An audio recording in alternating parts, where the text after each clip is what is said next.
By mid-morning, the Moruga rum shop was already open. It was the kind of place where certain conversations could only happen over the sting of puncheon rum, the crispness of a cold Carib, and the comforting smell of frying saltfish.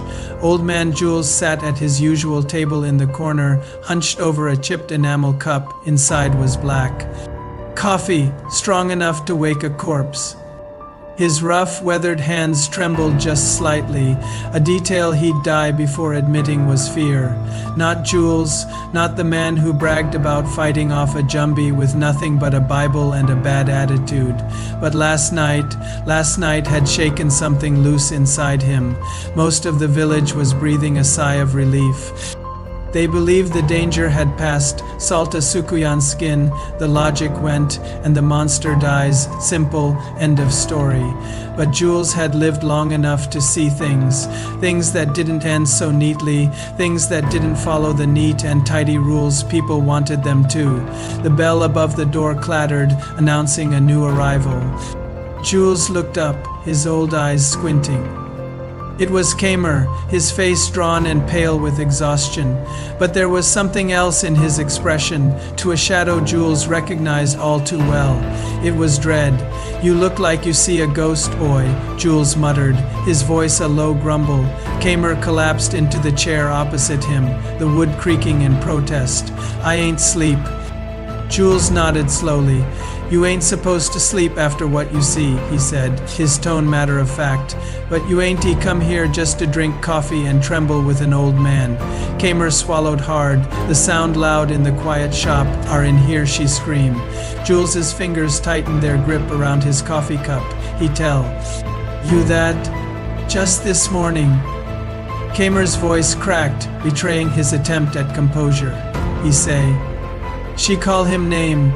A heavy silence settled between them, thicker than the humid morning air.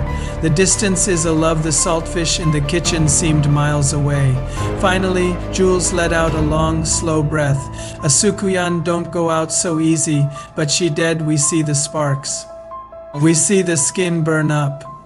Kamer insisted, his voice rising with a desperate edge.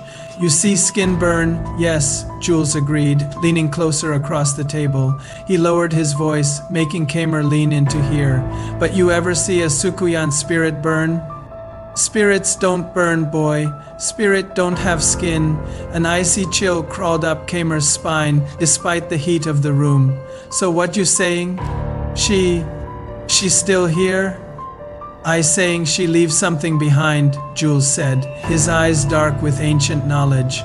"A Sukuyan is two things, woman and fire, flesh and spirit. You kill the flesh. But the fire? Boy, fire does travel." Kamer's heart began to thud against his ribs. He thought of the strange, unnatural warmth he'd felt on the air outside his house this morning. He thought of the way his own son, Arin, had been shivering despite the climbing temperature. "So what we do?" he whispered. Before Jules could answer, the bell on the door clattered again. The man who stepped inside was the very last person anyone in that rum shop wanted to see, Father Rosendahl. Tall, pale, and with eyes as stern as Judgment Day, Rosendahl had arrived from Port of Spain 3 months ago. The official word from the Catholic Church was that they descent him because he specialized in rural needs. But the villagers of Moruga had their own theories, whispered over fences and in darkened rooms. They said he was a hunter, a man who hunted things like Sukuyan. Without asking permission, Rosendahl approached their table, his shadow falling over them. "Morning, gentlemen," he said. His voice was like cold stone, devoid of any warmth. "I heard the commotion last night. I hear the good people of Moruga believe their troubles are over." Jules let out a short, dismissive snort. "You hear wrong."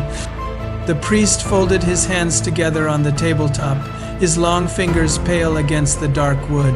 "For what it's worth," he said, his gaze shifting from Jules to Kamer, "I agree with you." Kamer's eyes widened in surprise and a fresh wave of fear. "You believe she's still alive?" "Not alive," Rosendahl corrected him calmly, "but not gone either." Jules eyed the priest with deep suspicion. "And how you so sure about that?" How you know? A smile touched Father Rosendal's lips, but it was a cold, empty thing that never reached his eyes. Because I sensed something in the forest at dawn, he replied. Something old, something wounded but not defeated. Far away from the village, deep in the forest, something was stirring. In the ancient, powerful shadow of the great silk cotton tree, a faint red glow pulsed in the darkness. It pulsed again, faster this time. It wasn't a wandering ember from a dying fire. It wasn't a harmless spark from last night's chaos. It was a heartbeat. The ground beneath it began to darken, a stain spreading as if soaked by invisible blood. The gnarled roots of the ancient tree twitched. The soil itself seemed to shift, disturbed from below. Faint whispers, like steam rising from damp earth, began to curl into the air.